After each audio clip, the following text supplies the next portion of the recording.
many different ways that I could talk about this. So talking about why kids or little ones need chiropractic care in adolescent sports or kids sports. And I mean, it's a lot of the same stuff a lot of the times that you hear, which is, oh, you know, we want kids to be healthy. Oh, kids C-section rates. Oh, kids with increased diagnoses rates, or those things. And we can definitely rattle off some numbers.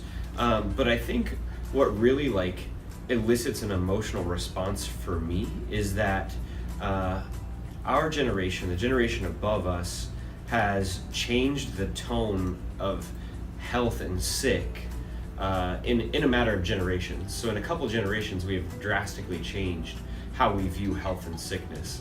So the thought process for me is in another couple of generations, we can also change the tone for the better of health and sick as well. I want you to think about how much advertising happens throughout the day, yeah? I mean, we're talking probably over, what the statistic I think is over 700 ads you see a day. How many of those are for medication? It doesn't matter, Walgreens, get your flu shot, right? You get a free something with your flu shot. But America is the only country that you can advertise drugs to the public. So no other country in the world can they have drug commercials on TV.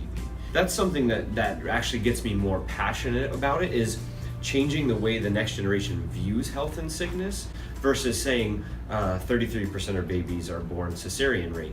And if you've ever watched a C-section, it's not a gentle, loving process. It's actually a very, torquing, violent process with little to no regard of time, safety, or anything like that. They just kind of pull the baby out.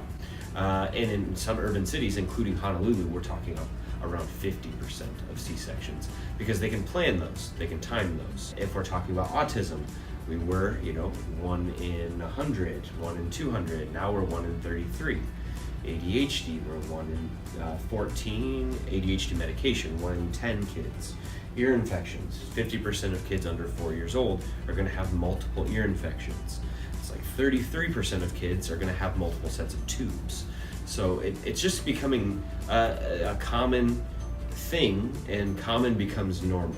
So it's very normal to have sick kids now. So we are trying to teach them, not only make sure their nervous system is functioning properly so they can adapt to this very toxic environment that we've created for them with really bad food, really bad postural habits, technology, the phones, the sitting, the sports that they're playing younger and younger, which I love sports, but we gotta take care of ourselves.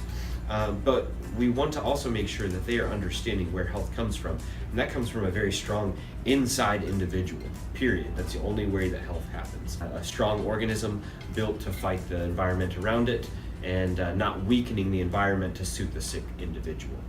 So that's why chiropractic and kids go together like peanut butter and jelly.